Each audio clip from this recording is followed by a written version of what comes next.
mbokki déglukat yi ma leen daal di sant di leen daal di jox seen wàccukaay fu ngeen xam ne mooy Gam Football Fans Forum TV lu nga xam ne mooy hashtag know your footballers waxtu bi nag su daal di jotee du ñu daal di def dara rek lu daal di fee toog ngeen àndaa man seen xarit ak seen roka si ku nga xam ne mooy Buuba Jaaro Fala Boy ngeen daal di àndaa tam ku nga xam ne mooy Habib Fall ku nga xam ne mooy coach Sana Yafa dinañu daal di bokk si biir waxtaan bi wante ne tam.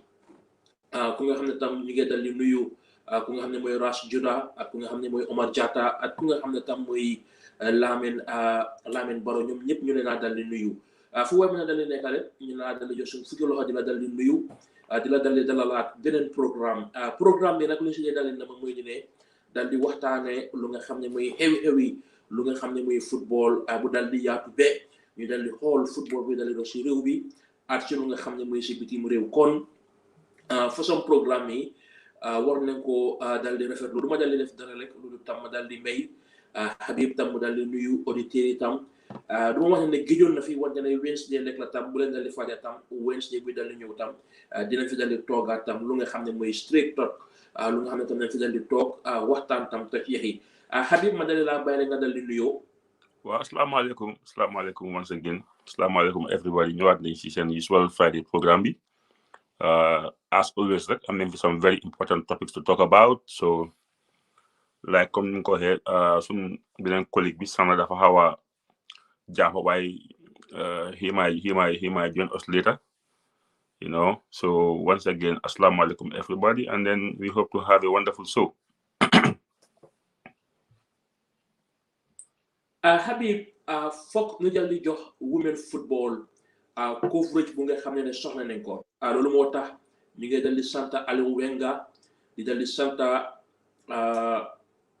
Sidi Sané ñoom tam nekk nañ duñ wax ne seen own media wante nekk nañ ñu ngi xam ne tam bu woon ne lu nga xam ne mooy women football gisoon na fi Mamadou Ba bu dal di binda affaire yi Catherine Diatta ñëpp dal di ko share loolu rek daf laa yokk yow lu nga xam ne mooy football mooy player bi wante pour tam ma bayal rek nga dal di santa Sidi Sané ak Aliou Wenga ñi nga xam ne tam throughout the league ñu ngi promote lu nga xam ne mooy women football amum sponsor fédération bi ñëwut government bi ñëwut pour nga dinaa sant ñooñu rek wala ñoo dal di dugg si waxtaane lu nga xam ne mooy women football.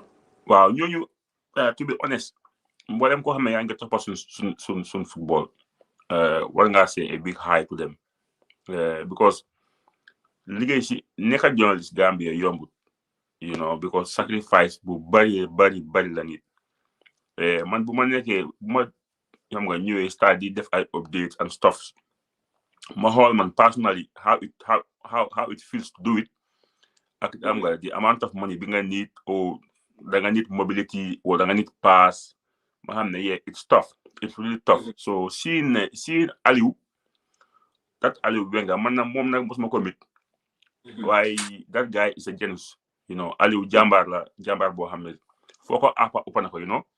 And my brother Sidi Sané moom tam is doing a fantastic job. So there are even other people doing waaye ñoom ñaar daal ñoo si gën a fës boo xam ne ñëpp gis nañ ko ñoom week in week out mboolem lu xew si women football they are there for the game te like I said dafa ànd sacrifice boy dañuy gis boy sax pour pass sax they have to use this local xam nga duga fii wàcc fale egg fii dawale match bina match report post xam nga use sa own internet sa own xaalis. It's a lot of sacrifice nag digga la Gambia moom jar na ko Gambia jar na lu nekk pour nga xam nga to give back to your people waaye li nga xam ne moo gën a appropriate mooy they need to be considered xam nga because it's nekkee ne ñoom they are individuals doing this. How about ñi nga xam ne they are more responsible? So those two boys need support pour ñu mën a execute seen job xam nga the right way.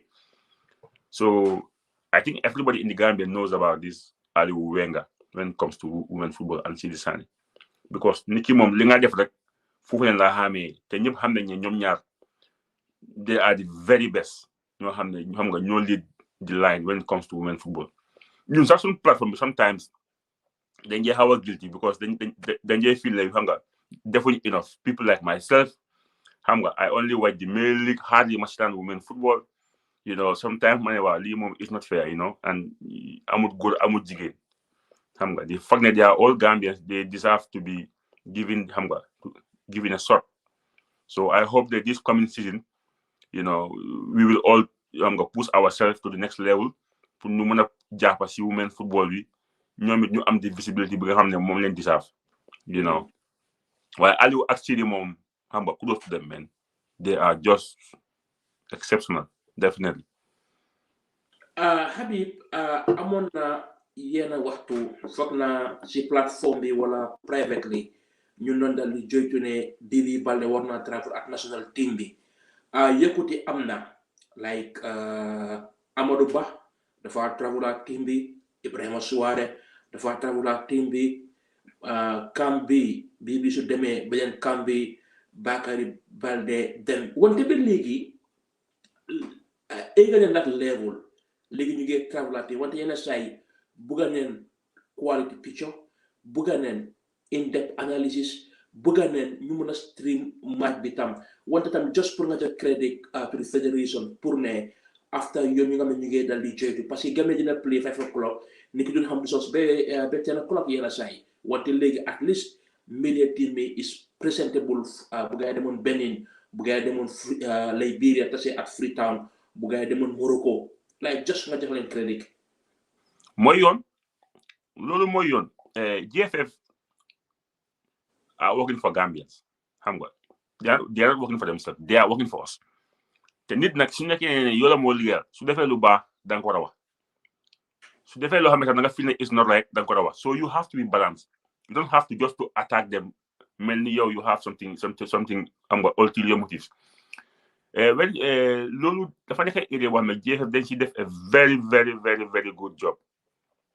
Léegi can do complain about information because send everything da nga koo gis on a silver plate from seen añ seen reer seen ndéewo seen camping seen doxantu training fu mu nekk nii loolu is something of the past.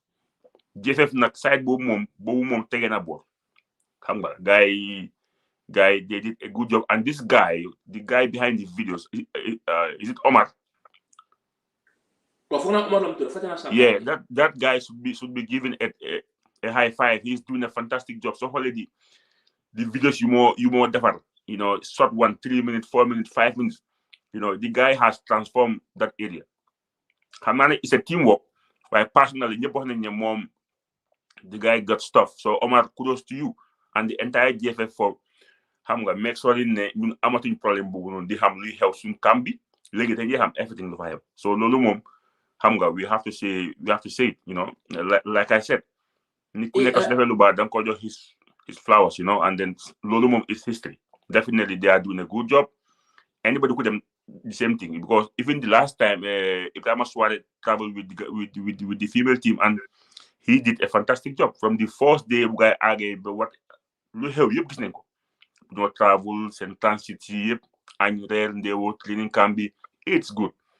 And I think Lolo is the way forward. And then,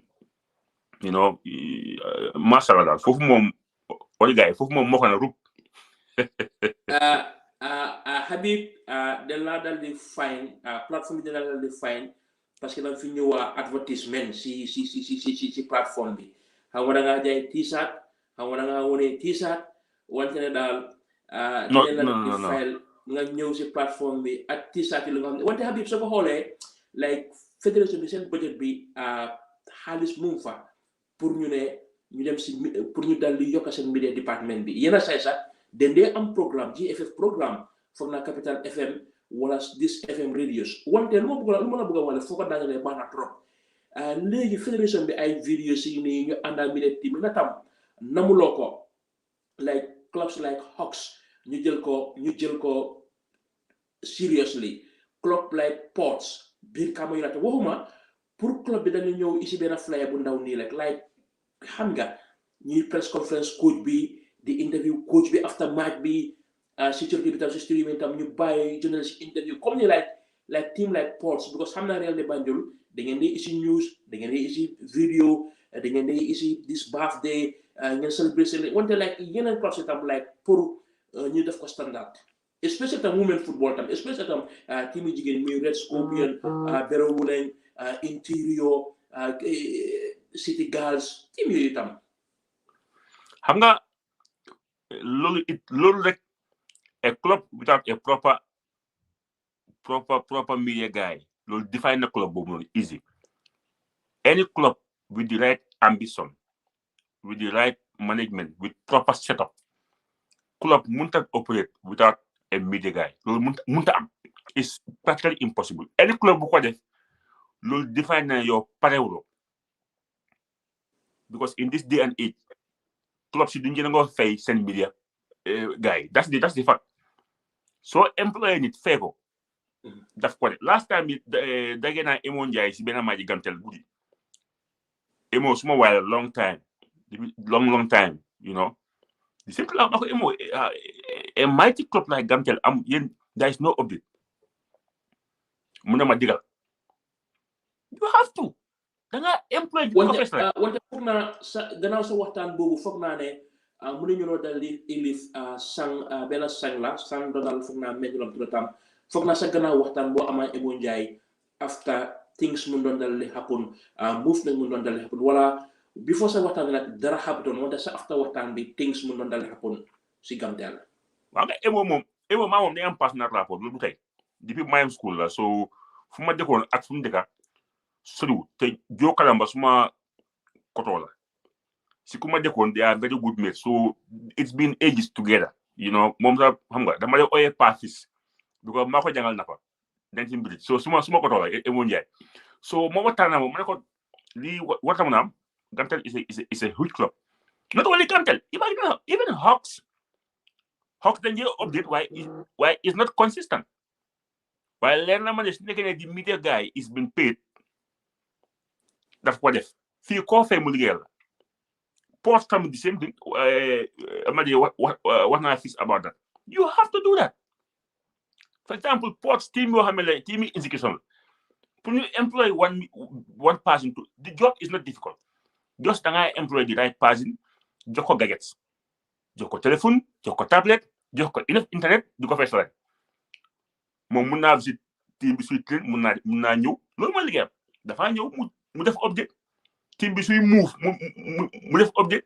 su team bi accès si stade bi mu def update match day update because half time scores loolu is not difficult boo gisee nekku di am club si ñoo nekku di fay seen media people so you sometimes they just want a fan to do it for free loolu am àdduna bi moo passé foofu te Gambia dafa dëgër you have to pay the people employ them and pay them money wante Habib léegi fu dinaa daw yaram muy team jigéen ñi sax fu nga xam ne sax fu dina demoon ne carrément xaalis amut ñooñu tam lu leen naa dal di ñaax comme ni ñoom Red Scorpion ñoom Interior ak yeneen team si because fu nekk nii dafa doon ñoom Aliou ñoo nekk dina def seen liggéey bi xam nga ñooy génnee goal scorers yi ñooy interview ñooy share nataal man if I was in GFX position right now su nekkee ne parlement employé nit pour mu def the job of Aliou and this boy Sani I will help them.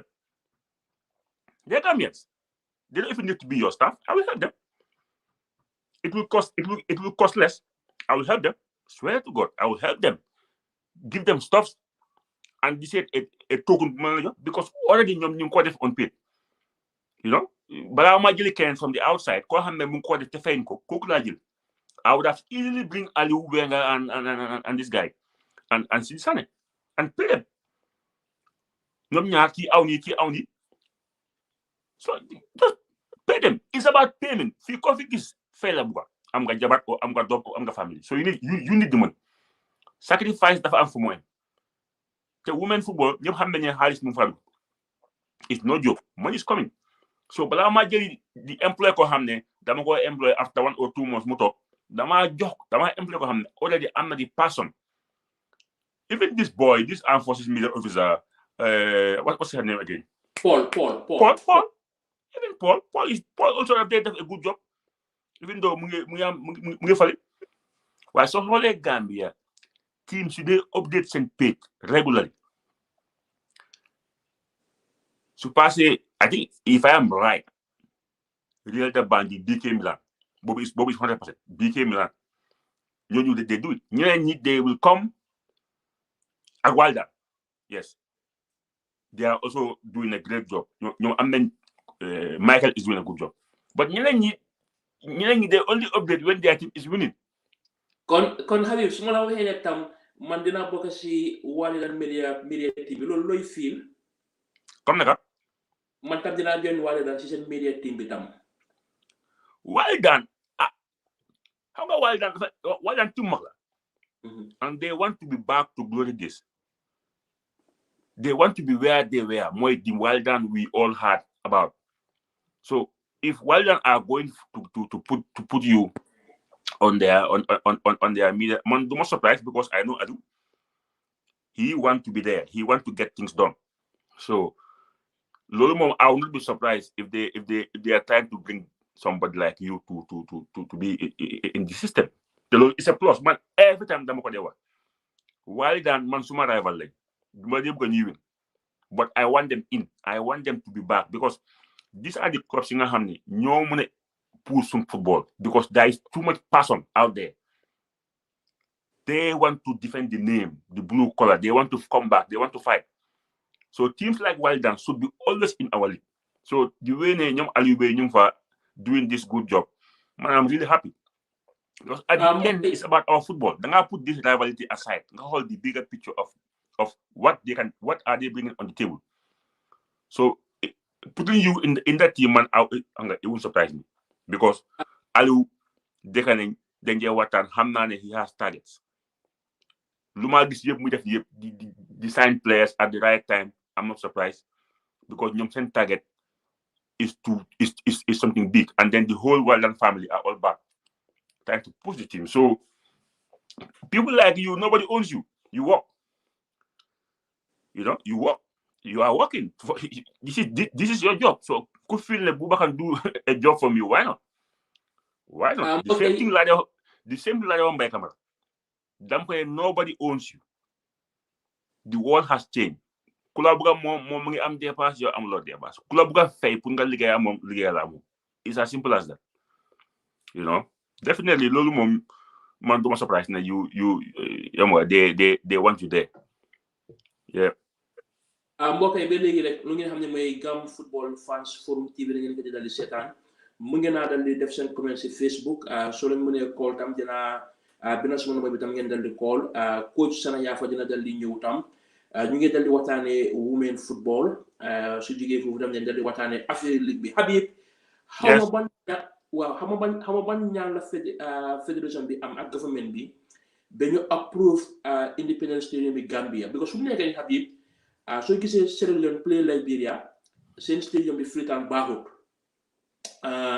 diggante match Ethiopia dañ am benn match wante dañ ko war a play South Africa te ñu ngi nekk ñoom ñëpp ñoo nekk benn pool wante seen benn match dañ ko bëgg a play South Africa fu mu nekk nii club si ak dëkk yi ñu ngi toxal seen ay match last time xamoon na gis nga benn vidéo muy wax stadium Sénégal Léopold Senghor stadium baa ngi daal di bon ñu dem jël stadium bil ko si àll bi wante fu mu nekk nii ñun luckily wéef nañu ñu play under 20 wéef nañu ñu play return leg ñu ne diggante Gambia ak Sierra Leone ndax fu nga ne tam loolu war naa tax ñu noppi as a government as a federation as minister of sports ñu dal di saagan ne bilum beneen stadium o renovation bi nga xam ne war nañ ko renovate standardly pour bu nekk si Independence Stadium wala yar dina dal di cawaat.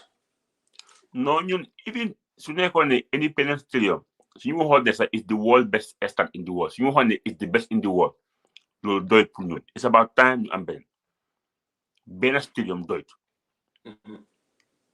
loolu moom ñëpp xam nañ ko benn stadium doyut te stadium boo xam ne ñu ngi ne mu ngi fi depuis 83 dafa yàgga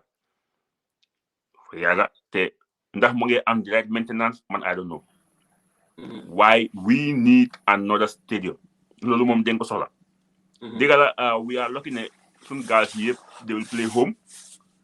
Okay, the ground isn't very bad. The last time I was there, my league with the ground isn't very bad. The only problem with our ground, they want to buy the artists, you know what buy the public.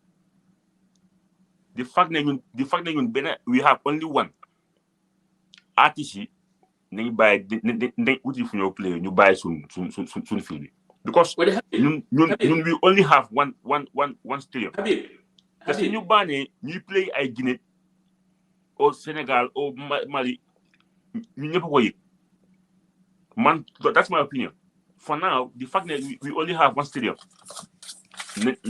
man I don't think ne foofu noonu war nañ ko di because ñun amuñ that mécanisme boo xam ne after a show mun nañ koo defaraat mu gaaw ñun amuñ loolu I remember mos naa dem stadium visit at Wembley fekk box dafa amoon AJ moo dem fay Anthony Joshua so cable si dafa xaw a yaxa fil but waaye boo gisee tubaab bi ñu fa def yenn façon ngi lighting système boo xam ne dafa tax ñax bi guro ñun aguñ that level ñun su ñax bi yaaxoo dafa jël time pour mu guro te at the end of the day li xew mooy FIFA or CAF di nga know Gambia seen bi baaxul then we have to play away. I'm not saying it because I have anything against the artists because we only have one stadium. What have you seen? Artists are ici 300,000 pour ñu fay seen benn show yow as football yaa ngi fay stadium management yi mun naa am ay 25,000 ñan la gaa ji demal. Wow, we find the stadium B was not built for show. The main I think stadium B is so high lu fa nekk mooy ñax. The ñax was not built pour ñu fa play show. Stadium bi léegi they could use the other side of the stadium. Mën nañoo fence somewhere around somewhere ñu fa am arène boobu noonu kenn du ko use. There is a big space behind there foo xam ne nit war na ñoom foofu mën nañu ko mën a fence nit ñi play fa.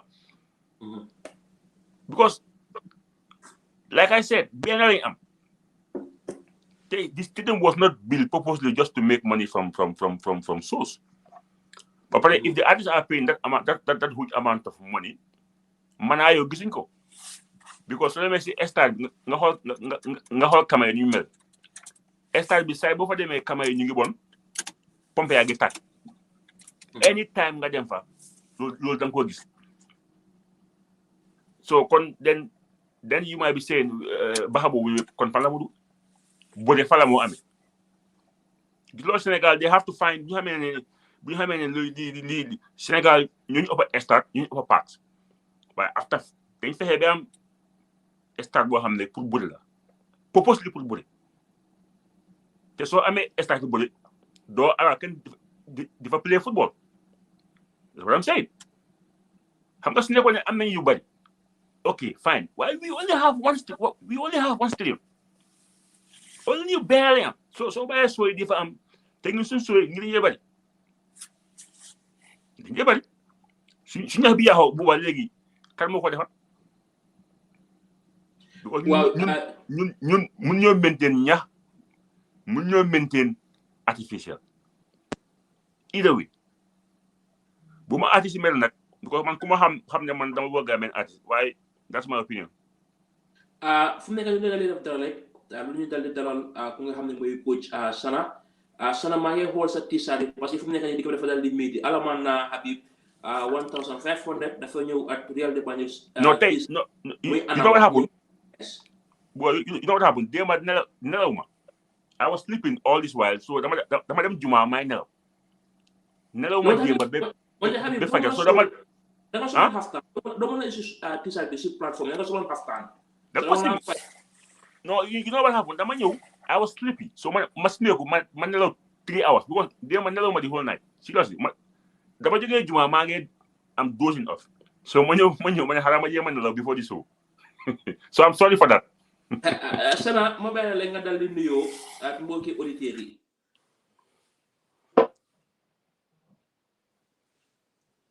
Ena ma dégg. Yeah. Wa ñu la dégg waaw.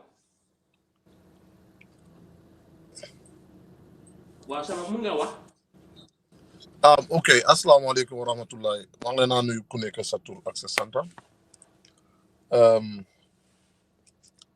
di leen jaajëfal rek si seen liggéey bu rafet bi you know di pare di jégalu rek xam naa leen naa dugg si show bi tey waaye dama xawoon a téye tuuti rek so loolu moo taxoon mënu moon a teel a ñëw but ma ne hey you know what duma toog be programme bi jeex ba pare du ma si ñëw so thank God I was able to finish up what I was doing di nuyu suñ fans yi ñëpp ñoo xam ne ñu ngi seetaan programme bi di leen wax ne jërë ngeen jëf si seen follow up bi ak seen feedback si this is really important because comme nuñ ko waxee rek ñun Gambia lañ amuñ fenn lu dul Gambia so te si football lañ nekk tamit te football lañ dunda ñun si loolu lañ dunda so obviously ñun dañ am cër si football in one way or the other so lu ñoo def ni is just about sharing opinion enlighten people and ba pare ñu nekk on top of our stakeholders ñoo xam ne ñoom ñoo nekk si wàllum football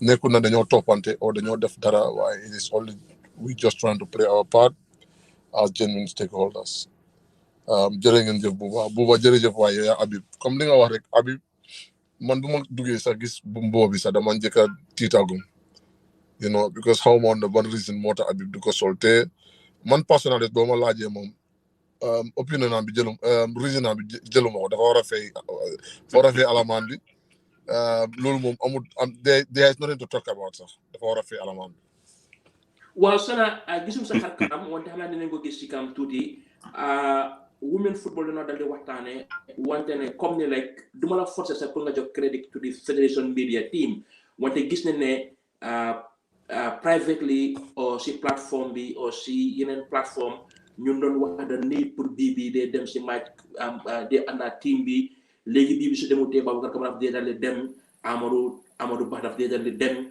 Ibrahima Sow daf dee dal di dem in fact léegi ñu ko def góor ak jigéen under 20 under 17 like that model naka la ko team si tam mën a dal di jëlee team su mel ni sa team bi Elite team su mel ni Brikama United ñu am more professional media teams or more professional exposure muy ñoom Ports muy ñoom Hawks ñoom Waalo daan ak yeneen teams yi. waaw Buba team has to be dafa war a complete te dafa am different components yoo xam ne si team bi loolu mooy tax mu dox xam nga ñun xëy na dañ dee faral di focus more on the administrative side like administrators yi ak coaches and the technical side of the game but I think it is important ñu xam ne am na ñu nekk si gannaaw team bi tamit kon ñooñu seen cër la seen right la tamit ñu xam naka la seen team bi di doxee you know and I think loolu bokk na si loo xam ne teams yëpp dañ war a roy maa ngi dégg Habib mu ko wax dañ war a roy BK Milan you know because it's one of the most consistent teams in terms of new updates and fancy on their day-to-day activities.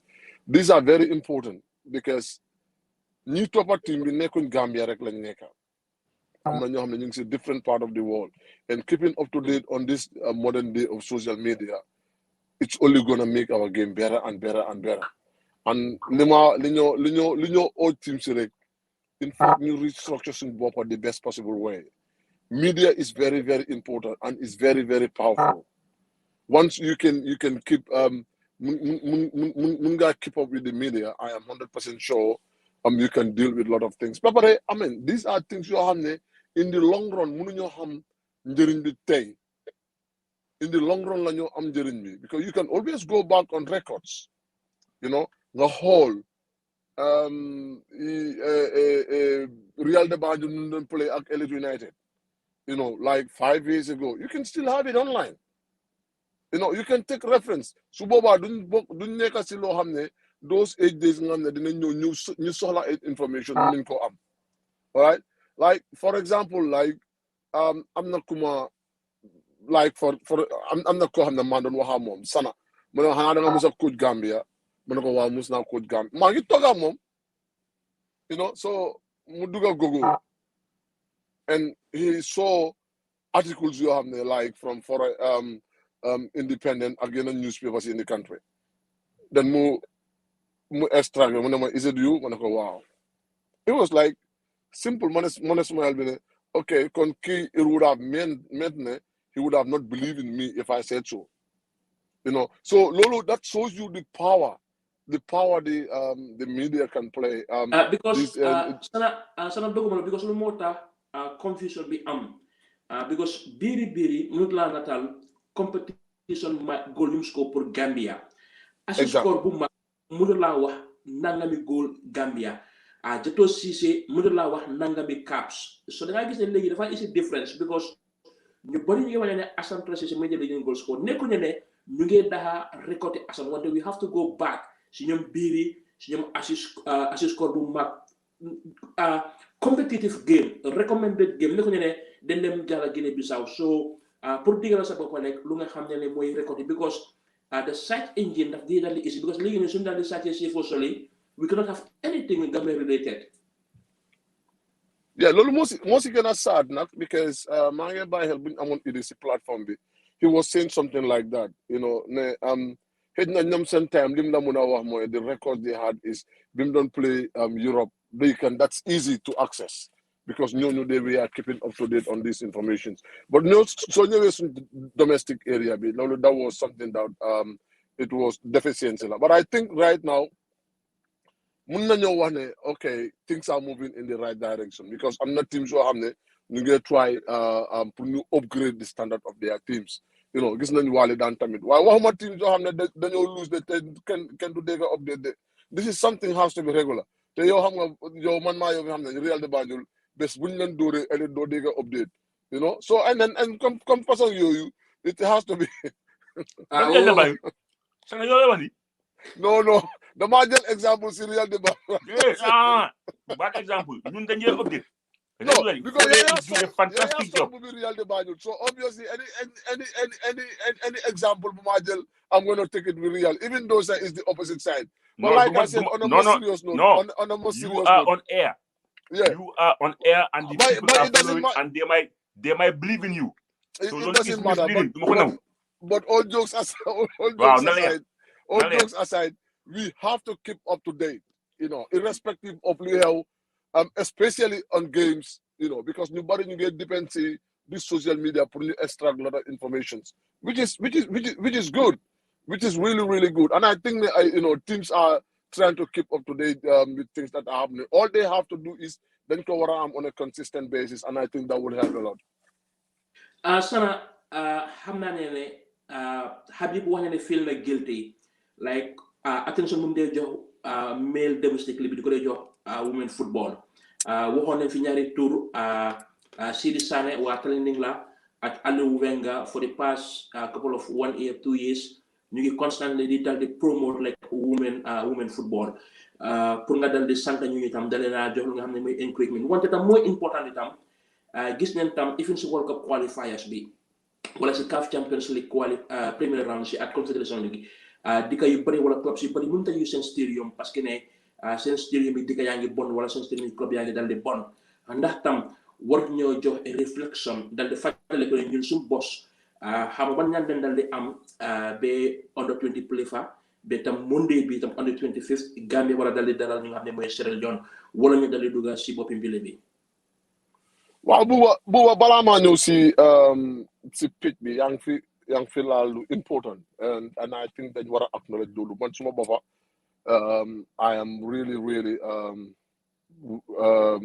guilty the fact that ne du ma dee mun a follow women football bi the way I follow the men's game but I think that is something that we all have to work on because football is a unified sport and right now the women game needs a lot of attention in all corners and I think loolu moo tax FIFA the pump any xaalis buñ jox federation bi there must be a percentage that should be allocated for women football so that shows you the importance that FIFA put on the women football suñ ñooñu ñuy génne xaalis bi suñ waree put those such importance in the game and I think ñun we shouldn't be no exception yaa ngi fi wax ñaari tur man information bu ma yëg si women football si Aliou Wenga laa ko déggee wala Seydou Sané these are two great gentlemen who are doing an extreme great job and they're doing it like for the whole country because journalists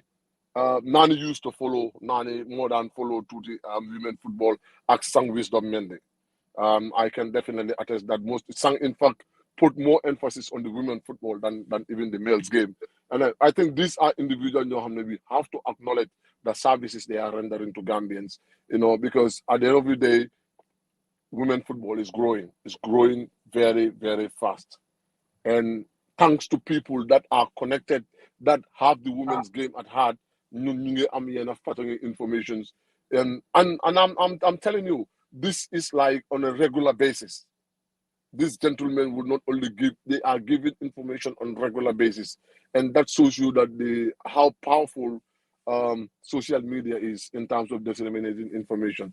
And I think the Nana acknowledge New Jajefa, let you continue the great job. It's a job for the whole country, and then let them be proud of themselves, because I personally am really proud of them. So anyway, in terms of Pitby, I think we are just lucky. We are very lucky to be playing games on our national stadium. Lulu dañ ko wara acknowledge, because field bi lu bari mo ci wrong. Lu bari, even man, I'm not even talking about the pavilions, restrooms and stuff. I'm not even talking about that. So anyway, in terms of the pitch, there is a lot of work that needs to be done.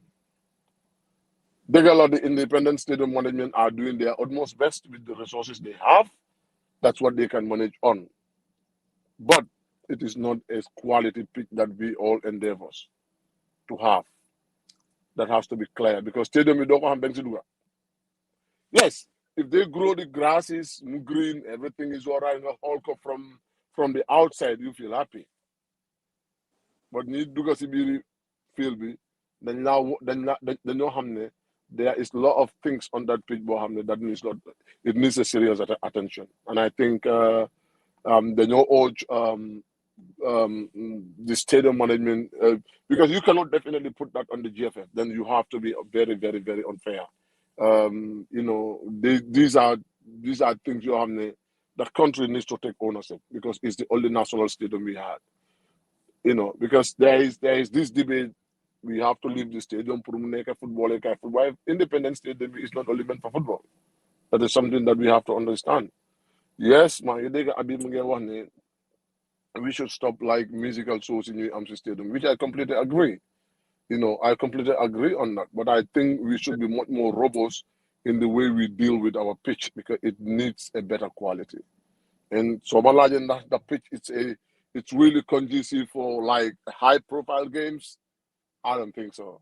But it is what it is. We are lucky that in our play games, but for how long would we be continue to be lucky in playing games in that stadium? I don't know. Because if you ask me, I would tell you that it needs a lot of attention. Habib,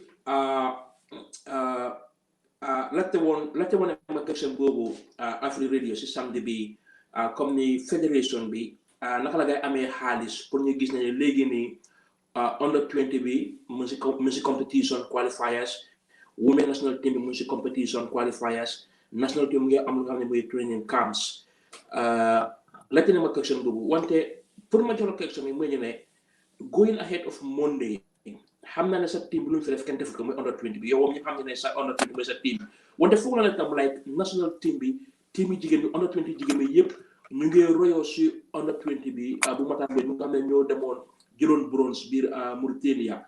Like going ahead of this Monday am nga 2-0 lead, yaa ngi play home ground te bëgg nga def statement of intention pour nga delluwaat back 2012 boo qualify woon si Adjasa Bañ, because we have this kind of players ñoom Fatou Dabo ñoom Penda ñu ngi nekkuñ di market wante they are going to their 30 caps, and definitely bëgg nañoo egga Ghana, Nigeria, South Africa, at Zambia, that level.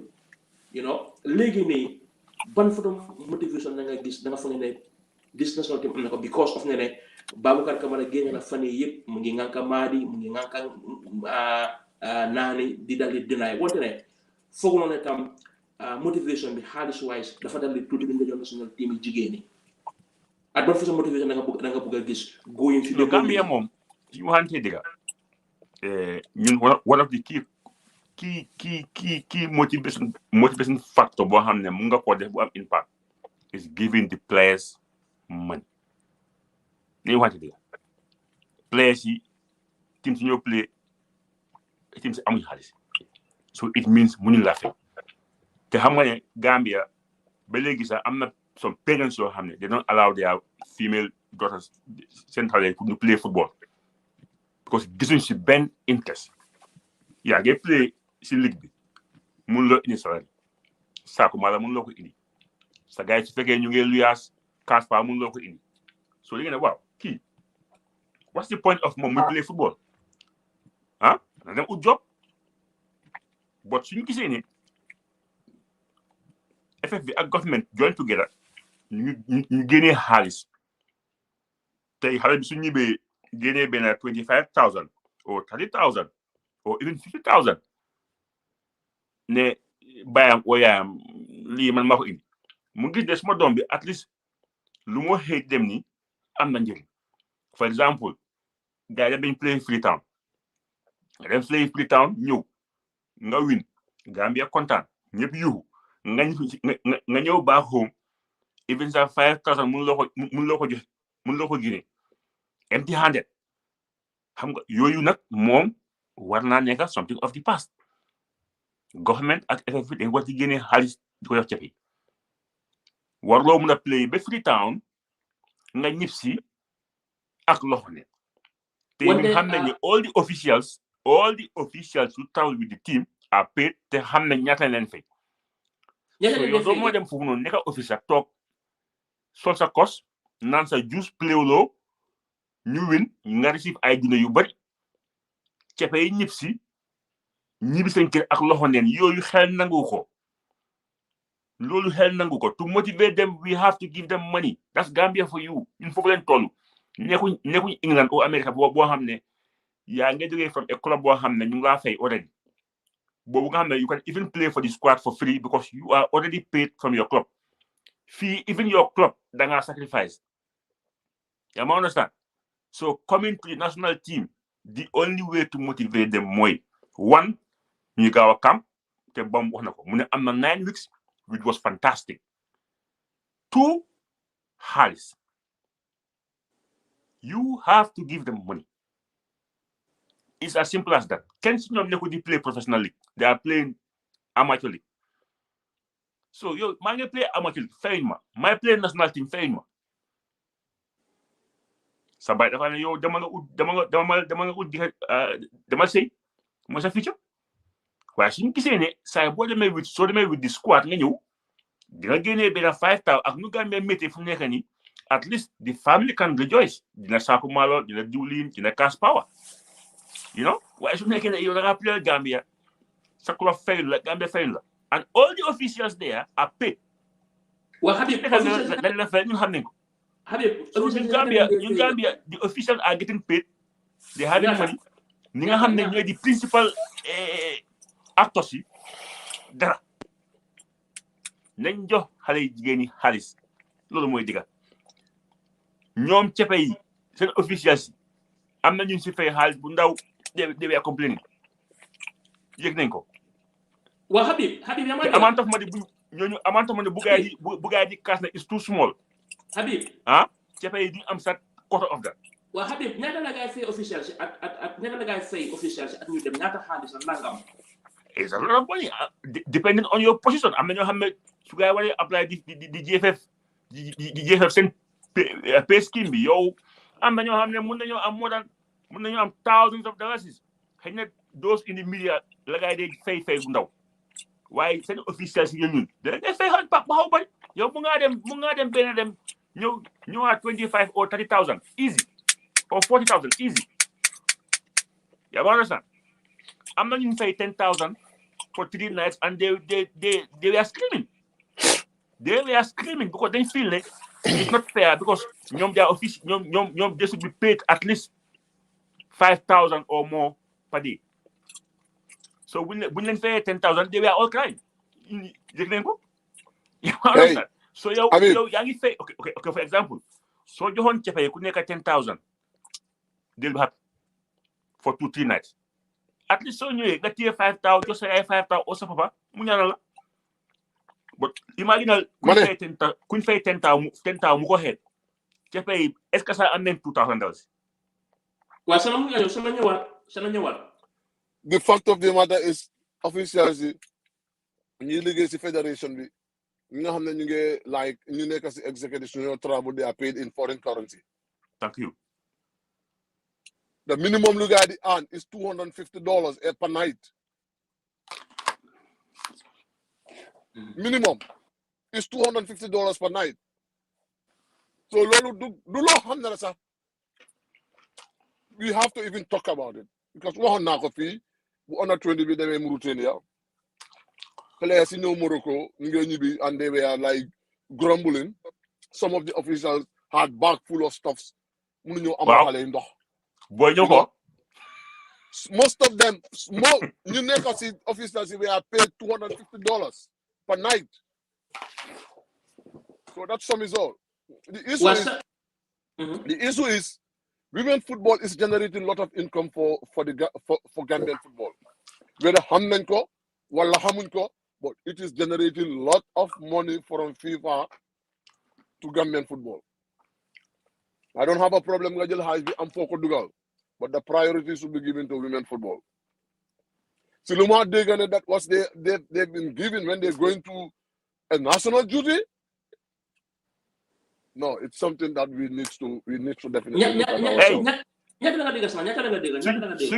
I doesn't confirm it, but Lolo Mota, I don't want to commit a figure because let me tell you. But I have a lot of people who are telling me different things. Let me tell you. They are giving them nothing.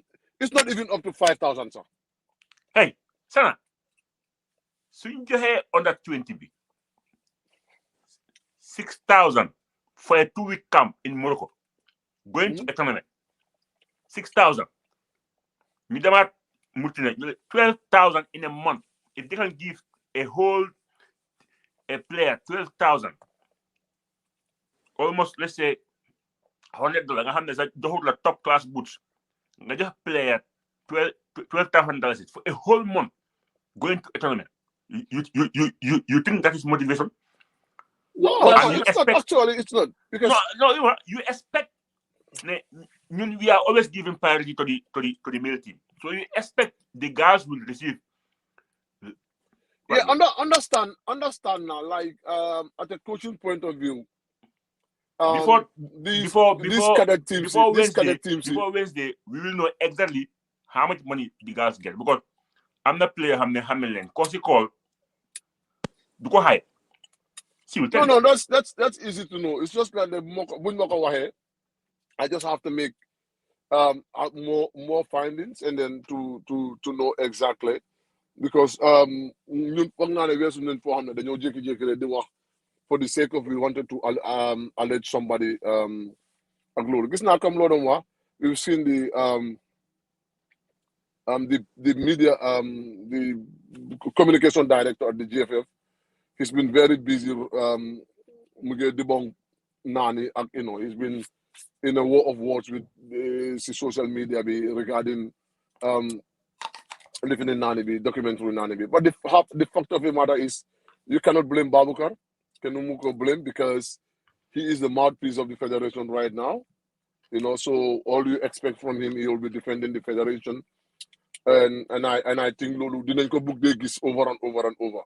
We also have to understand his position because that is his job. So whether it is right or wrong, he'll always going to defend the federation. But to understand, we are not there to the topper. We only say what we know. We only say what we think is right. So those are things you have to understand, Lulu. But these cadet teams, I can understand from a coaching point of view. You wanted for them to be much more ambitious. Okay, that is trying to build their career, and you don't want to bring money into the into the fray. But to tell you the truth, they are from families. Whatever money they get, so they're not just Halis, Jordan Halis, Job. But you can't give them money to survive. To an extent of helping their family. I think it's something that we need to understand. Wasana so hone Bomso amna 2 goals advantage. Moko Habib Bugana compete with Ghana at Nigeria. Amna 2 goal lead. Muyeyu Independence Stadium. In fact, being a foreign player, na Fatou Kanté dige Spain, which is also a boss parce que ne koku musu ta daldi ñew wante ligi tam dina daldi add a lot of experience, a lot of exposure. So ligi ñu génne affaire xaalis bi motivation bi like football wise Monday lan leen yaakaar si gars yi ak lan leen war a def ñoom jigéen ñi. It's a very important game. In a sense, they have started a very good job in Monrovia, in Sierra Leone. In Monrovia, play with Sierra Leone. I'm in 2 goals, and they are 2 goals ahead.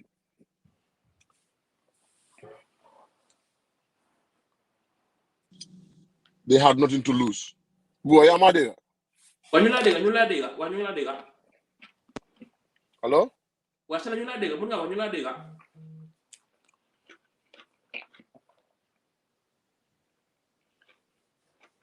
Wasala nyula dega. Wa Habib, comme ne Buba. ñu gi affaire motivation bi comme ne am na advantage bi ngay play ci biir ba tam am na benn foreign player bu nga xam ne ñëw na si lu nga xam ne mooy si ka Wasala mun nga ko ñu wala Habib di ñëw. Okay. Danga Gisner, like all they have to do is it's a time to focus, because Sierra Leone will come with a strategy, because they have nothing to lose. Losing away, losing and they are home at home.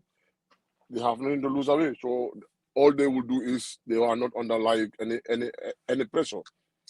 First of all, we have to make sure that we are very, very tight in at the back. But I definitely believe in Mandon Setan some part of the game, especially the second half. And I am sure that the momentum will play the speed and then the discipline when in the second half.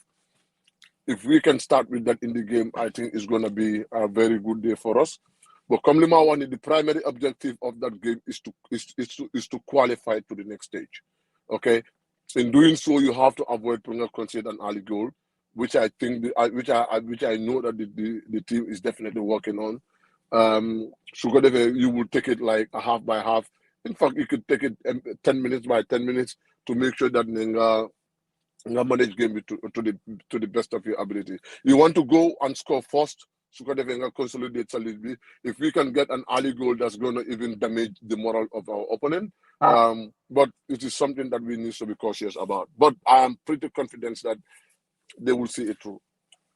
Habib, game Monday la CAF Champions League at qualifiers yi ñu ngi ubbi stadium bi so xaw ma na ñun ñu ngi dellu si full capacity living ba pare because xaalis si Covid bi tam FIFA xaalis bu dugal si Covid si football ñoom gisuñ ko because du ndee gis ñu test players si woon temu fans amutoon social distance so national team am andis den soxla at least benn 2000 fans muy interior band bi wala armed forces band wala even fans real di band bi sañ is la ñëw support like loolu naka nga jàngatee game Monday bi Independence Stadium diggante Gambia ak Sierra Leone team jigéen bi xam nga we are lucky to have a coach boo xam ne xam na team bi entirely which is key. The coach Bomb knows everything about our girls. Xam na lépp xam na players yi xam na ligue bi mu ngi ko seetaan Gambia la dëkka advantage Gambia lu des rek mooy xale yi kontaan dafa baax soo kontaanee da ngaa def lu mun su xale yi kontaanee génna dañoo win hey bu la kenn na motivation is key. Nigeria is a rich country. My recent might be against Kebat. One guy came to the airport 2 a.m. Game, each of you is going home with 20 million naira each. Imagine Nigeria. Now have the players are top professional and has. The guy has to come to the airport 2 a.m. Then game awela 20 million naira each. Lo mo la won ne ay halis ak ñi nga buñu fento. Yeah, but to be honest, I think these guys are motivated. School, you be someone. But to motivate them, Buba, Lula Muna wa, the Wahulene, Dolen has order. Boy, you got an indica. Hamen Lafane. Fine Dicker, Numfa. JFF are doing fine when you get right. Side women football. Disney Loop. And then could be Gambian Hamna place. This year, JFF did early petition, fantastic. More than them away win 2-0. Lumanki that way, Ninja has. Yeah, but I think they are motivated. They qualify. They will qualify. Yeah. And then you minimize the amount of money you officers they jail for doing nothing. te ci Wa mbedd sana wa sana ñëwal sana. Yeah, Lima one. I think this team, they had a natural motivation. They are motivated the fact that they wanted to, to be successful in their own rights, because for long enough, the women football has not been doing enough, and so Hale, the way they comport themselves now in terms of training. You know, they are definitely ready to break the barriers. And I think Lulu Nehnama, because they don't train with some of the with elite. They don't get even goalkeeper, some of the players like goalkeepers, they don't train at male teams. You know, if you ask them why are you doing this? Because I want to play professional. And I think that is one of the most important motivation as far as female football is concerned. Gis nañ Adama Tamba génn na ak ku jógee Spain maybe yàgg na Spain but Fatou Kante but all of these kids, all of these girls, they want to make their name, they want to make name for themselves, and that is a very good motivation. Look, Abibwa, you give them something to take care of them and the family, that's gonna be a plus, but until ma gis ko No sana loolu du plus de loolu seen ahala loolu dañ ko war a jox gaay loolu du plus de loolu seen ahala I'm not the coach. I know 100% could be Limo Dugassan mindset would be like, let's play for ourselves and for our nation. Okay? Halis Bisunyewe, Degala, don't quote me wrong. It has to come. The power new because Lulu, they got to have it. Near South Nation be. They couldn't start as individuals. They are there for the interest of the country. So they have to be given the same right that they accorded to the senior team. America, they were even pushing. Female team are demanding the same pay as the male team. But if you can't give them that, well, you can give them at least 50% of that money. No, it's important because most of these girls, I mean, then tier football comes in major. Most of them, because they want to be successful. So in fact, you understand Lulu. In fact, you trial and you tetalen because stigma be in so whole some Gambian society be so the jigger and guy play football. Ninga de whole is different. It's completely different. So in fact, new dollar land. Yes, football will move. The federation is doing a great job, but I still think the money that is allocated to women football, we could still do better. Lolu gis nañ ko fi bu Interior doon dem seen final season bi Papi Mbassi Dabo mooy seen one of their strikers ko sa fa dal di gaañu àdduna ñëwoon na tam bokkoon na si ambiance bi bokkoon na pour ñëw seetaan football dama muy play football loolu gis nañ ko dal di gis wante Habib waxtu munoo dal di jàmm dañ def dal di ñëwaat Wednesday wante ne sa 20 million naira businessman boo wax noonu gis nañ fi Tammy Jawara sports demutoon kanam Yaya Jammeh ñëw na dogo na tuuti jamono under 20 under 17 Adama Barrow ñëw na in fact moom rek moo joxe 1.5 million pour road to Cameroon mun naa am dina fi des mun naa am keneen ko dal di remplacer nguur bu ees wala nguuri Adama Barrow dal di continuer fan leen war a yóbbu sport ida Adama Barrow bu des because ñu def ko charge exemple lan la war a ci si fana sport wante tam opposition bi ñëw wala parti bi ñëw tam faneen because du mën a dellu dellu si Yaya Jammeh du mën a dellu si Adama Barrow du mën a dellu si Jawara things have to get better government dafa ragal take responsibility living pour opposition yëpp nag muy UDP doy APRC noo ko xoolee rek Habib. Football is investment. Football is not pleasure comme like most people might think. Football is a multi-million-dollar investment. loolu nag war ko dee wax nag. Yeah, I understand. Not only football, sports in general, like bullying, wrestling, the amount of people who bullying when employed. Okay, we are a little bit biased because of football. But pour you excel in football is easy. Easy na moy they have to put some things on the table. because when it comes to talent bo waxati ngo bo mom ya ci bo xam mo ñu ko may we got bunch of talent across the country for them ci Gambia da nga gis ndu any team was stand in the Gambia first or second di nga xool ba gis ne 3 or 4 mu orderly ñi with proper guidance they are superstar in the making da nga ko gis ci teamship nga dem up the same thing the only thing we need gis na government def ay inauguration some ministeriums which is good why man I don't trust politicians they might inaugurate things you start job bi halfway mu taxaw why it's a good move ne guy def ngeen loolu su nekkee ne ñoom mën nañoo fexe ba ñu am ministeriums all over the country not bank suñ ko amee fu nekk daw bi loolu dafa help bu baax a baax parce que dafa tax xale yi am a place to play football infrastructure is key loolu dafa waral boobay di foundation first because fa nga create fu xale yi di foyee and then you can scout talents su nekkee ne amuloo fields yooyu noonu du dem so number one infrastructure should be in place nu mu gën a gaawee it should be in place and then when it comes to the national team affairs tamit nañ make sure ne leen motivate in the best possible terms comme government jël di initiative male or female ku see play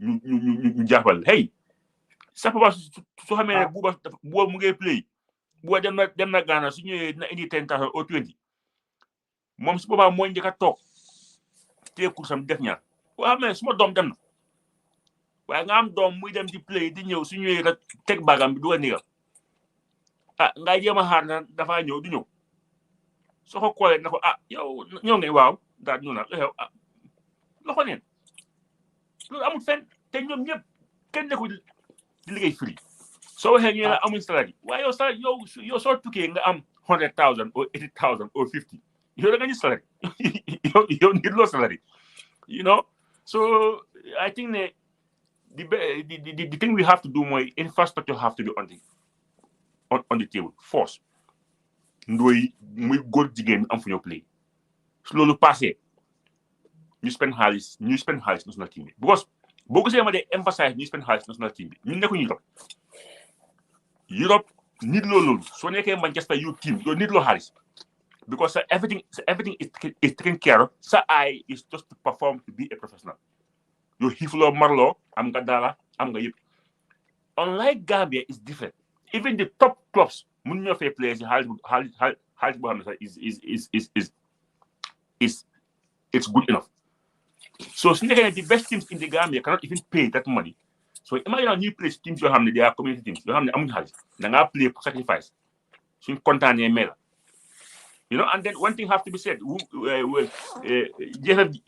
that 5 million bu ñu jëloon from women football to buy them stocks pour jëndal leen ay bagages it was a disaster we have to say dara yi baaxut bool si xaaf yi baaxut xanaa dara da ko jëlee sa marché Sandaga wala it was 5 million was taken from their money man mu ko laa am naa suma team xam naa lu baax am naa lu bon just give me my money I will go and buy stuff for my team waaye bi nga xam ne tapale bu ko dafa am they took up the initiative how ma ñan la but they should be held accountable because doo jël $5 million from the women's money waa nga sa buuba Gambia si boo xam moom it ñi nga xeexal ñu nga digga they are affected du yu this is Gambia $5 million yi ñu jox leen dara yu bon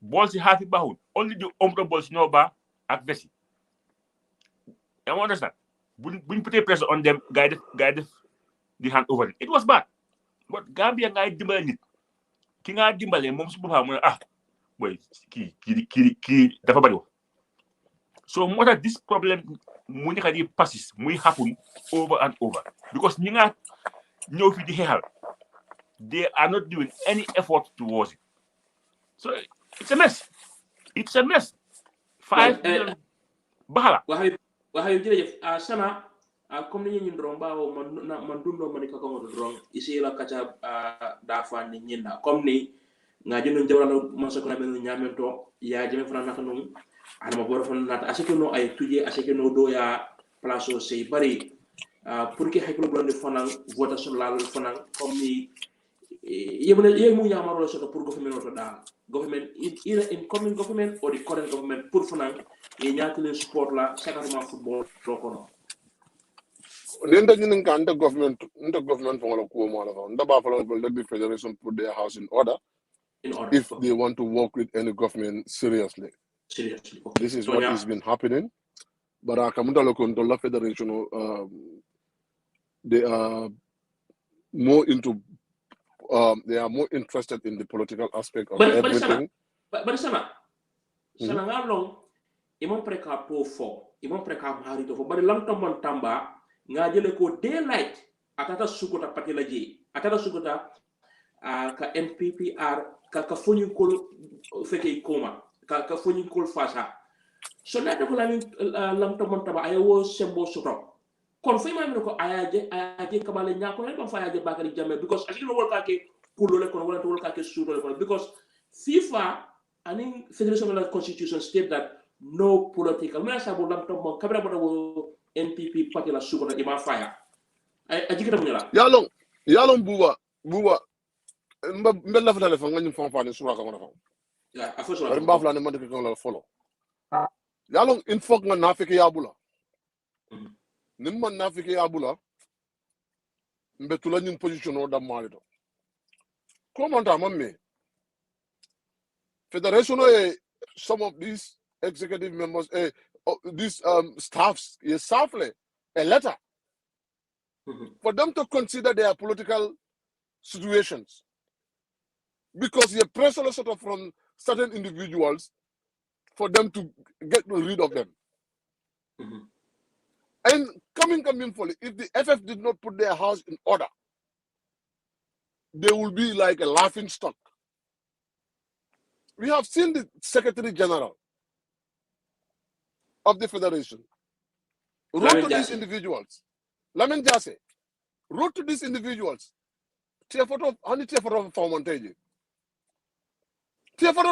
Because his motive was only based on a political motive.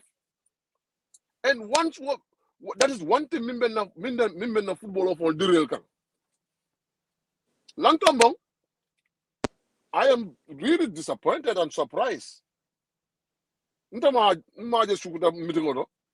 don't look at this political meeting, but I have seen the pictures. So he was there, and he even was given the floor to address MPP supporters. I was like, are we for real? When people are fighting tooth and nail to kick politics out of our game, for it to be an individual, a sport me, it will be independent. Yet as an executive member, he should have been sacked forthwith. I have a lot of respect for him. He knows about that, but the truth has to be said. I mean, we just playing with ourselves. In fact, we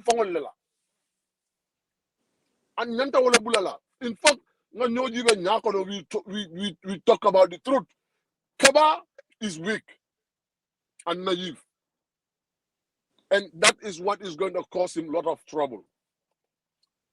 Kaba is not strong to make proper decisions for the good of the game. This is what we can all this is what we all keep saying. Kaba will formulate committees which he will head to investigate certain things. Nothing will come out of it. We have seen him. Akai Project, he now formed a committee which he led himself and is going to look into all these projects. Nothing come out of it. He has formed a committee to look into the issue of Real de Banjul with the technical director. Nothing will come out of it. We have seen him addressing this political issue of staff of the GFF. Nothing comes out of it. Now we have seen his own executive members going to political platform making their allegiance known to a particular group, nothing will come out of it. Who are you going to have if respect? And we all know the rules. We all know what FIFA is all about. In fact, you know, it's funny, but if you wanted to go for the coming no bendo long, and that's not. Football should be political free. Yalon to la dan na man si jang political move ni party to van kwanta mu get off. Everybody has your political beliefs. But political belief means on the football, and that's what we would talk about every day. And we want to kick politics out of our game. But GFF officials we all know Kaba had an audio to set that code. He has nothing to do with the third vice president of the GFF. We all seen it. We all had the audio. So what has changed overnight? What has changed? And I was even surprised. I don't know why people are not talking about this, but the national team has never traveled. The senior national team has never traveled outside the country without Ibufai. Is it that all of a sudden, Lang gain, promote, you know, some connections in the government? Me out in a Kaba is scared. Is that what is happening? I don't know. But it seems like that. Okay, na American malamo Habib, hamna de lo sosé. Hamna de lo sosé. Ba man ñomi kala. Man julo ñomi, ki luma xet man ko dégg. Sosé luma su mëna dégg bu ma ko wax. Wa lu dégg na. Wante den la Habib belegi den la fine, you know. De nga sosé wante den la fine. Habib comme affaire lam tombong tamba parce que xamum ban loolu sama la wax ci engrais at ci sosé. Xamul fa lam jëlé dolem at sañ-sañ bobu taxaw suñu ko ta di war fa wax ci political rally président Adama Barrow te FIFA ak fédération bi constitution bi soko défé yow war na la dal noppal war nga dal retire te jëlé sa kaddu rek yu waxtaan be Wednesday. The last time I asked a good question ne kañ la GFF dugal loi bobu that's my interest. Kañ la GFF dugal loi bi ne so executive member, you are not entitled to hold a comme mulo def what Lang did. It's very important for people to know kañ lañ dugal loi bobu. Even sinko dugal, it's not proper for people running our football. Boy, man benn vote la am, yow benn vote nga am. So jarul xulo. So yow you want to be a politician, it's the choice. You can go and be a politician. Why don't want to run from football? But in the same GFF, ni NPP lañ, ni UDP lañ, ni SAFA lañ, ni doy. Ni ngi stand on the fence. Which is the best thing to do. You have to stand on the fence. So what our people are doing is not correct at all. It's not right. And I think it should be rule for one, rule for all. The rules should be clear from the beginning. It should be clear. Anybody who has young GFFV, stay away from politics. At the end, you're better voting. So why should you be going on rallies talking? But I'm not talking long necktie. I need to know kind of what. Because both say long term you may def lol nonu daf ko leer ne su ko defé dara du ci gëna su ko leeron ne su demone fofu dañ ko daha du ko def te kañ la lang jógee with the squad. No, Habib, loolu la mënta understand. Yow all of a sudden ñu talk president GFF duma wax third vice president bi from henceforth I will not have anything to do with him, and we've seen them. No, Sana. All of a sudden, because he was connected to the Minister of Sports, we don't really care about that. All we care is they are all in football. They need to look after our game. Okay. All right. This is something that I'm not going to text. They receive 7,000. Well, jot na SMS ne 7,000 la gay jot la gay am not very bad, Tanena. But for the coach B is not on the contract. So we need to verify that is true. He's paid on engagement. I Munuma confirm that source. Why Bomb is paid on engagement. In fact, Kisa, he even mentioned an amount, but I think it's confidential. I don't have to say it on. I don't have to say it. yaa ngi wax engagement bi bëgguma see wax man gis naa fi coaches ñoo xam ne seen jëkkër non politics la ñu rey engagement nga lan mooy engage comme dañ ko dee fay su amee su gëm amee comme ni ñuy fay alaaji Sarr wante kon mu la mën a wane si 7,000 boo jëg noonu kon ma la wax ne kon den wàññi fay bi sax parce que before daf doon nekk 7,000 non cepee laa wax cepee gaal si national team bi waaw tey boo dana doon fay 7,500 kon den ma fa wàññi 500 7 lañ jot waaw kon koy bi tam is not on the contract man daal lu ba jaaxal ñun daal only tubaab bi ñu am contract waaye daal léegi Habib léegi ñu rapporto sama yentele kaddu be Wednesday sama yentele kaddu inshallah wow once again it was nice to be here it was a very very nice topic tey at least ñu jox justice to the girls jox leen full 1 hour plus to talk about them dañ ko deserve because the results are coming their way and then the world is democratic ñoo xam ne they're making waves we should talk about them and then we make sure come this season ñu xaw leen a gestu bu baax jox leen more publicity boo xam ne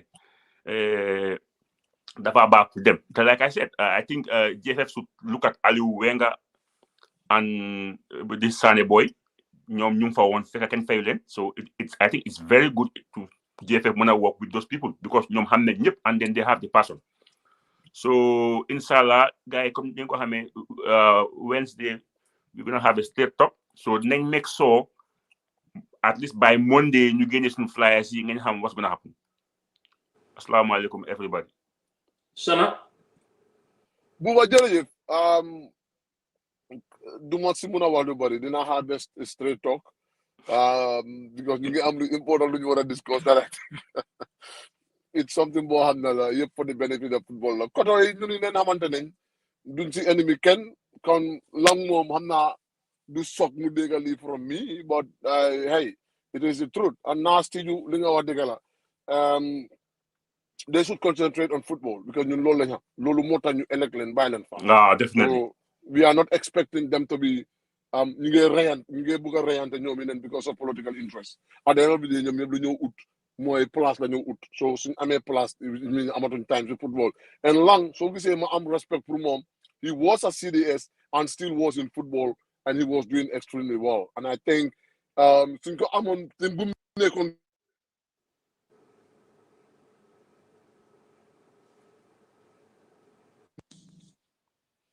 Sana moom yaa ngi yaakaar dégg America. non am na dañ ma call. yaa ngi yaakaar dégg America.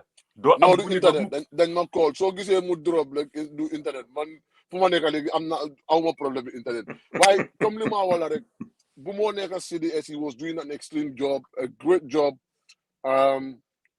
to football and I think loolu mooy tax bu mu fa génnee nekkaatu ci liggéey ñu indiwaat ko back to football so nañ am respect boobu. Kaba ak Federation bi you have a really really hard job to do clean up your offices clean up the federation ñu jël the right path to football development suñu bëggee dem duñ ennemi kenn nag waaye dinañ ko wax whatever we think is right we're gonna say it ñu ngi nuyu ñëpp ku nekk sa tur ak sa sant. Respect is earned, Sana. Respect is earned. Not what you did 20 years ago. Habib mu ne respect is earned. Li nga def tey we judge people based on what they are doing today, not what they did 10 years ago. Respect is earned. Habib mu ne respect. Yaa ma diga. non nekkuma di la dégg de. ma ne yaa ma diga. Respect danga ko earn. soo defee a good job 10 years ago nga ñëw tey nga def something different doo mën a am the same judgment. That's what I'm saying. The good job he did in the past, lolu mu fa, but we are talking about today. So, Habib dégguma la nga ne? Yaa ma dégg. Wow. Ma ne nga ne Lang did a fantastic job in the past. Yeah.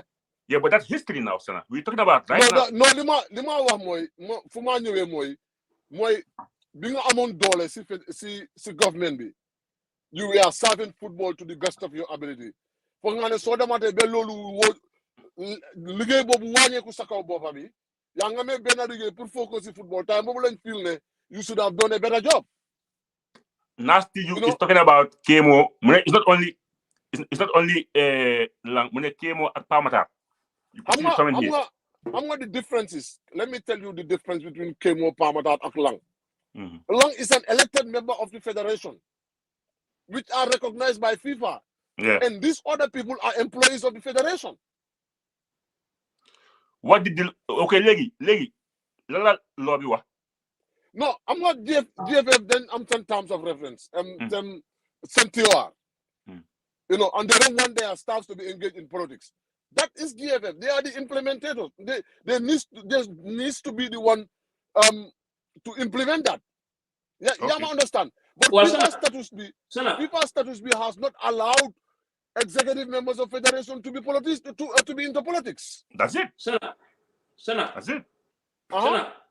Wow, léegi waxtaan bi dañ ko fay dal di teg ba Wednesday suñu daal di ñëwaatee kon ñu doon dal di seetaan ak ñu nga xam ne tam ki nga xam ne mooy Omar Jatta Lamin Baro ak Rash ñu ne naa dal di nuyu comme ni nu ma ko waxee woon si doorin bi plateforme bi nekkut pour ne dañoo dal di attack something wante dañoo dal di health accountable ñun dal di teg si place bi loolu moo tax fa sax waxtaan bi dafa dal di baax registration si online plateforme si tam ñu ko dal di waxtaanee because ñu dafa dal di force federation bi management bi tam di dal di génna di dal di leeral because always seexulu leen si loolu si gay ne ñoom ñoo war a dal di génna kon ñu leen naa dal di sant si seen waxtu ak ma fay na buba balaa nga tëj buba balaa nga tëj Habib ma fay ñaar sa fine bi dafa war a nekk Gambia balaa next week Friday game bi loolu ma fay 1,500 for putting on Real de Banjul jersey. Small boss. Small boss. Hey, small boss really is watching the show. Did I will give orders. A winner will go there in Joko Sakumara. You know, what's a fine me? Legi, dañoo amee a topic, dañoo amee question about Real de Banjul. And because Habib is fined 1,500 Sakumalo, they don't have a question about Real de Banjul, and it will be on the the Facebook page by Wednesday, and the winner will go and collect that Sakumalo on Friday. That's a fine. So no problem. No problem. Mundanyo watch out for the question on Wednesday. And once again, before you wrap up, I see the opportunity to say happy birthday to the GOAT by Malewada, BMW. Oh, coach. Well, happy birthday, coach. Happy birthday, King. Long life, good health, and prosperity. More wins, more glory. He's the GOAT of Gambian football. Yeah, multi-talented. He's the best. Real de Banjul will give you 1,500. Thank you, Jerejef. And we are happy that we are paid your fine, and then put up to the Facebook page. And then, no problem. Whoever wins is gonna collect a Sakumalo. Look, and then Sakumalo has my to boss, declare. My boss has spoken. Really. Then find really, Real de Banjul. Then find Habib. Then find Habib for putting on the Real de Banjul chart. So no problem. Thank you. Next week tabu is what Real de Banjul. No, Buko Hadara, Banko in the I have 3 stats of Real de Banjul. Munako slot ngen sign next time I didn't go sign mom there. More president be able to sign fine. More really able fine at the same time. So don't worry. By Uncle Ted of course really Munko back. No, I'm last time be. So super then go find mom there. Last time be dama bit ay bobu gis len ko. Dama tok ma tek suma cash bi suma gannaaw.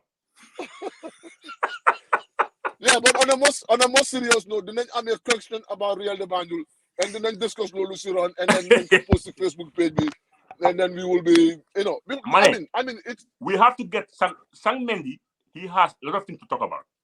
Sang Wisdom Mendy. What then call Ostate talk? How much can one day? What then call Ostate talk? Then facilitate Lulu. Yeah.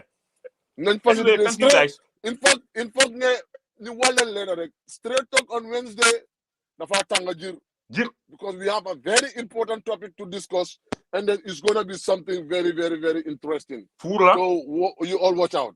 Yep. Jërëjëf. Bye bye.